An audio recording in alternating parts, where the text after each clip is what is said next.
பல்லவர் காலத் தமிழ்.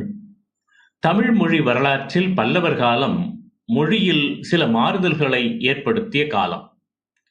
பல்லவர் காலம் கிபி 6ஆம் நூற்றாண்டு முதல் கிபி 9ஆம் நூற்றாண்டு வரை உள்ள காலமாகும். இக்காலப் பகுதியில் வடபுல மரபுகள் அரசியல், சமுதாய, சமய வாழ்வில் புகுந்தன. இவற்றின் விளைவாக ஏற்பட்ட மாறுதல்கள் மொழியிலும் ஏற்பட்டன. வடபுலத்தில் இருந்து வந்து செல்வாக்கு பெற்றிருந்த பௌத்த, சமண மதங்களின் ஆதிக்கத்தை தகர்த்து அவற்றிடமிருந்து மக்களை விடுவித்து வைதீக நெறியில் செலுத்த ஆழ்வார்களும் நாயன்மார்களும் சமயப்போர் நிகழ்த்திய காலம்தான் பல்லவர் காலமாகும். அந்த ஆழ்வார்களும் நாயன்மார்களும் பாடிய பன்னார்ந்த பாசுரங்கள் மொழியின் நெகிழ்ச்சித்தன்மையை ஏற்படுத்தின. பேச்சுத் தமிழ் வடிவங்கள் தமிழ் மொழியில் புகுந்து உயிர் ஒலியன்கள், மெய் ஒலியன்கள் மொழியில் வழங்கும் நெறியில் சில மாறுதல்களை, புதுமைகளை உண்டாக்கின. பல்லவர் காலத்தில் வடமொழி கலப்பு தமிழில் மிகுதியாக ஏற்பட்டது. இதன் விளைவாக மொழி நிலைகளில் சில மாற்றங்கள் நிகழ்ந்தன. முன்னன்ன ஒளியாக இருந்த டகரம் நாமடி ஒளியாக மாறியது. நாமடி ஒளியாக இருந்த ரகரம் உரசு ஒளியாக இடம் மாறிற்று. ர ர, ழ ள, ந ந ஆகிய 6 ஒளியன்களுக்கும் உள்ள வேறுபாடு குறிப்பாக பேச்சுத் தமிழில் மறைந்துவிட்டது என்றே சொல்லலாம்.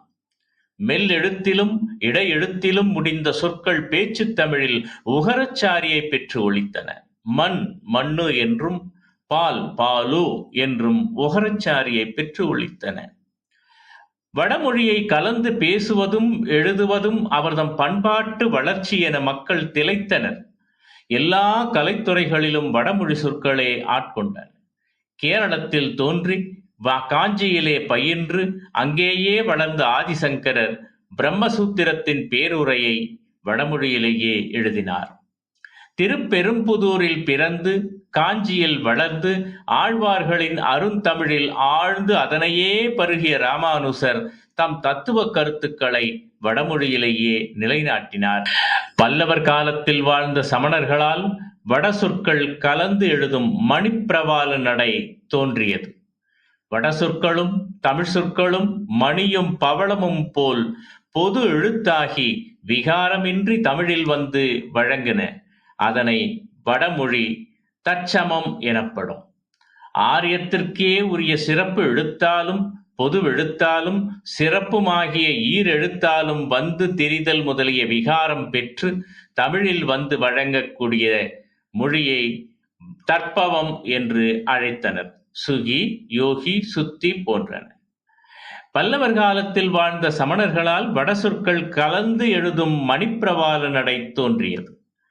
வட சொற்களும் தமிழ் சொற்களும் மணியும் பவளமும் போல் கலந்து எழுதப் பெற்றதால் மணிப்பிரவாளம் என்றனர். தமிழ் மொழி வரலாற்றில் இத்தகைய மொழி கலப்பு இதற்கு முன்னர் இவ்வாறு ஏற்பட்டதில்லை என்று சொல்லலாம். வட சொற்கள் தமிழில் புகுந்தன. எழுத்திலும் வடமொழி புகும் நிலை ஏற்பட்டதால் பின்னர் தோன்றி இலக்கணம் எழுதிய நன்னூலார் தற்சமம் தற்பவம் என்று வடமொழி கலப்புக்கு இலக்கணம் எழுத வேண்டிய சூழல் ஏற்பட்டது. பல்லவர் கால தமிழில் வட சொற்கள் நேராகவும் தமிழில் கலந்தன. பிராகிருத வழியாகவும் மாற்றம் பெற்று தமிழில் கலந்தன. இக்காலத்தில் ஏற்பட்ட மொழி கலப்பில் வடமொழி ஈற்று வல்லெழுத்து தமிழில் கெட்டது. சடங்கவித் என்ற சொல் கடங்கவி என்று தமிழில் மாறிற்று.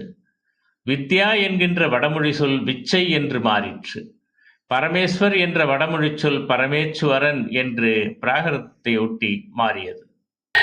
பல்லவர்கள் கால தமிழை அறிவதற்கு நமக்கு பெருந்துணையாக இருப்பவை ஆழ்வாருடைய பாடல்களும் நாயன்மார்களுடைய பாடல்களும் சில கல்வெட்டுக்களும். பல்லவர் கால கல்வெட்டுக்கள் கிரந்தம், வடமொழி போன்றவற்றிலும் எழுதப்பட்டிருப்பதை நாம் அறிகிறோம். அப்பர் தேவாரத்தில் சமஸ்கிருத சொற்கள் தமிழாக்கம் செய்யப்பட்டிருப்பதையும் காணுகின்றோம். அஸ்த என்பது கை, அஸ்தம் என்பதும் கை. முக்தி முக்தி எனவும் வரதல் விரதம் எனவும் மாறிற்று. பல்லவர் கால தமிழில் அறிய வருவன சங்ககாலம் சங்கம் மருவிய காலத்தை போன்று பல்லவர் காலத்திலும் அ ஆ இ ஈ உ ஊ எ ஏ ஒ ஓ என்பன உயிர் ஒலியன்கள். எகரமும் ஒகரமும் தவிர ஏனைய உயிர்கள் மொழியின் எல்லா இடங்களிலும் வருகின்றன. எகரம் ஒகரம் இரண்டு உயிர்களும் சொல்லின் இறுதியில் வாராது. பல்லவர் கால பேச்சு தமிழில் அகரம் இகரமாகியது. இகரம் உகரமாக வருதலும் உண்டு. ஐகாரம் அகரமாக எகரமாக வருவதும் உண்டு என்று சொல்லுகின்றார். மேலன மேலின, கடா கிடா, விழிஞம் உழினும், ஐந்து அஞ்சு, பனைகாய் பனங்காய், தலை தலை தலே, இலை இலே. மெய் ஒளியன்களில் யகரம் கெடுதல் பல்லவர் காலத்தில் நிகழ்ந்தது. யானை ஈ கெட்டது ஆணை என்று ஆனது. யாக்கை ஈ கெட்டது ஆக்கை என்று ஆனது. இந்த இரண்டு சொற்களும் திருவாசகத்தில் காணப்படுகிறது. இணை ஒற்றுக்களாக இக்கு இத்து என்பது இத்து இத்து என்று மாற்றம் நிகழ்கிறது. பக்தி பத்தி, முக்தி முத்தி என்று திருவாசகம் இரு இத்து மாற்றம் நிகழும்பொழுது ஆற்றுக்கால் ஆத்துக்கால், சேற்று நிலம் சேத்து நிலம் என்றும் மாறிற்று. இம்மாற்றம் இன்றைய பேச்சு தமிழிலும் நிலை பெற்றிருக்கிறது. நகர நகர வேறுபாடின்மை, ரகர ரகர வேறுபாடு இன்மை, லகர லகர வேறுபாடு இன்மை போன்றவை இன்றும் பேச்சு தமிழில் காணப்படுகிறது. சிறப்பு லகரம் லகரமாக மாற்றம் பெற்றுள்ளது. கிழமை கிழமை, கிழக்கு கிழக்கு என்று மாற்றம் பெற்றுள்ளது. தொல்காப்பியர் காலத்தில் ஆயுதம் ஒளியின் மதிப்பு பெறவில்லை. பல்லவர் கால தமிழில் ஒளியின் மதிப்பு பெற்றது. சில இடங்களில் கூ என்பது போல் ஒலித்து உயிரெழுத்து போன்று அலகு பெறுகின்றது. அகுதை என்பது அகுதை என்றானது. பாண்டி நாட்டில் எகரமாக ஒலிக்கப் பெறுவதை நாம் காணுகின்றோம். ககுசு கைசு என்று மாறிற்று.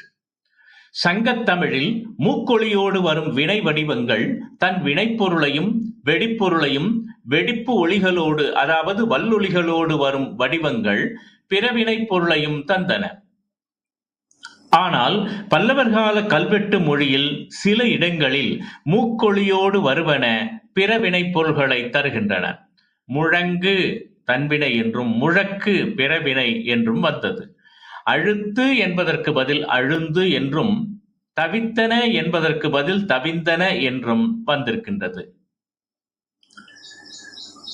கில் என்னும் புதிய இடைச்சொல் தமிழில் புகுந்துள்ளது.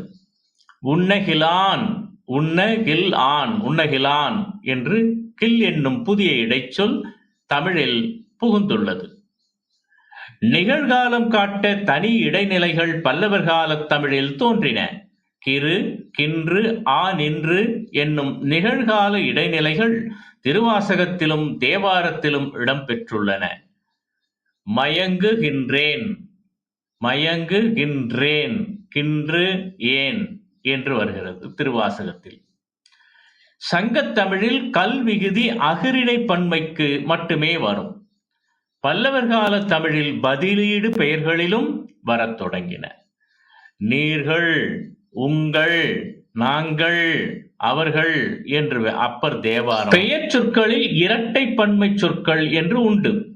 இரட்டை பன்மை விகுதிகள் வினை சொற்களிலும் பல்லவர் கால தமிழிலே காணப்படுகின்றன. கழிக்கின்றீர்கள், உணர்ந்தோர்கள் என்று அப்பர் தேவாரத்திலே காணப்படுகிறது. இது மட்டுமல்ல, அப்பர் தேவாரத்திலே பல துணை வினைகள் பயன்படுத்தப்பட்டிருக்கிறது.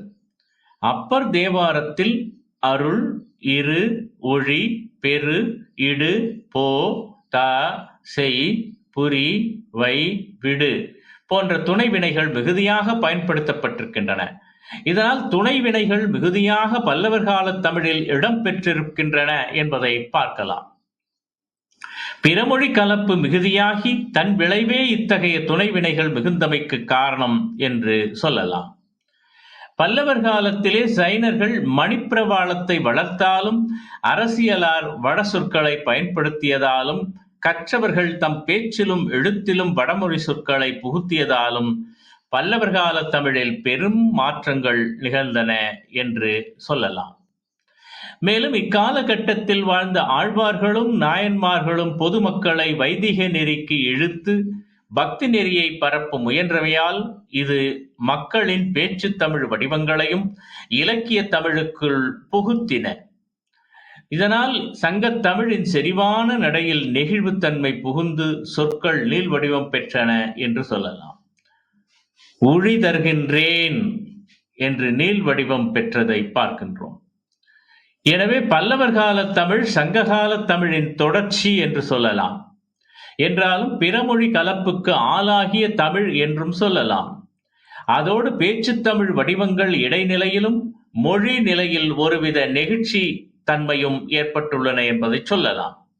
வடமொழி செல்வாக்கும் பல்லவர் கால தமிழில் உண்டு என்பதையும் உணர முடிகிறது.